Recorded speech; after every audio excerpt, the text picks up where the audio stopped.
औषधं घेतलीत, पण आजार पुन्हा पुन्हा का होतोय? कारण उपचार नाही, फक्त तात्पुरती मलमपट्टी. आता वेळ आहे आयुर्वेदाचा विश्वास ठेवायची. वैद्यराज पुरुषोत्तम निरंकारी, 26 वर्षांचा अनुभव, हजारो रुग्णांवर यशस्वी उपचार.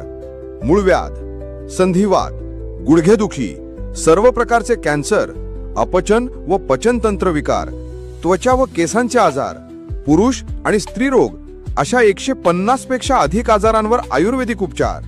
येथे प्रत्येक रुग्णाला मिळतो खास वैद्यराजांचा वैयक्तिक सल्ला आणि पारंपरिक आयुर्वेदिक उपचार.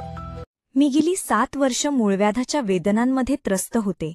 बसू शकत नव्हते, चालू शकत नव्हते आणि आयुष्य जणू थांबलं होतं. उपचार केले, पण काहीच फरक पडत नव्हता. मग मला वैद्यराज पुरुषोत्तम निरंकारी यांचं क्लिनिक कळलं. अगदी शेवटची आशा होती,